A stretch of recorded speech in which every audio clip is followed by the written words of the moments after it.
Politique première avec Hervé Gattegno. On va parler, Hervé, de la cote de François Hollande qui atteint un niveau historiquement bas après 6 mois de pouvoir. C'est le baromètre TNS Sofres Figaro Magazine. Seulement 36% des Français lui font confiance. C'est presque l'état d'urgence. Oui, enfin c'est vrai que c'est une cote de confiance qui ressemble plutôt à une cote d'alerte pour François Hollande. Il est, après 6 mois d'exercice du pouvoir, le président le plus déconsidéré de la Ve République. On sait qu'il n'a pas eu d'état de grâce. On sait que dans la plupart des démocraties, les électeurs sont de plus en plus sceptiques à l'égard des dirigeants. Et évidemment, la crise n'a rien arrangé. Et puis, il y a cette impression d'indolence qui s'est installée pendant l'été. C'est depuis l'été que la chute de François Hollande est régulière et abrupte. Il est passé de 55% à 36% de confiance. Donc on pourrait presque parler d'état de disgrâce. Et comme on sait aussi que la cote de popularité des chefs d'État est généralement indexée sur les résultats économiques, on peut dire que ça n'augure pas un redressement rapide pour François Hollande. Mais qu'est-ce qui explique cette dégringolade, Hervé? Les bourdes à répétition?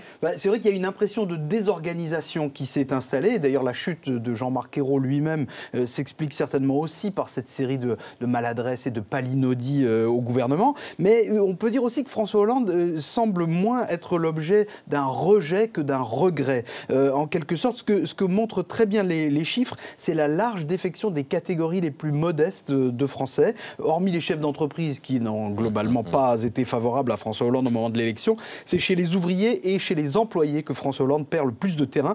Donc c'est un président qui est doublement impopulaire. Il est impopulaire dans l'opinion et il a perdu la confiance du vote populaire. Est-ce que ça veut dire que les mesures d'austérité économique passent mal? Voilà. Ou est-ce que l'électorat attendait peut-être une politique plus à gauche? Oui, peut-être un peu les deux. C'est vrai que les restrictions budgétaires et les hausses d'impôts sont forcément plus douloureuses pour ceux qui sont les moins aisés des Français, donc ceux qui souffrent le plus de la crise. Le problème de François Hollande, c'est que son discours, sa politique d'austérité est fondée sur la promesse d'une rigueur juste. C'est-à-dire, oui, il y a des efforts à faire, mais ils seront bien partagés et en fait, ce sont les plus aisés qui les accompliront. Rappelez-vous la phrase de Jean-Marc Ayrault qui a dit « 9 Français sur 10 seront épargnés par les hausses d'impôts ». C'est cette promesse-là qui, de toute évidence, ne paraît plus crédible à une majorité de Français et en tout cas aux catégories les plus modestes. Ça veut dire qu'il y a vraiment un ressort qui s'est cassé pour François Hollande. Alors pourtant, le président de la République n'a pas l'air inquiet. Il explique dans Le Monde qu'il attend tranquillement la reprise économique, que c'est une question de cycle.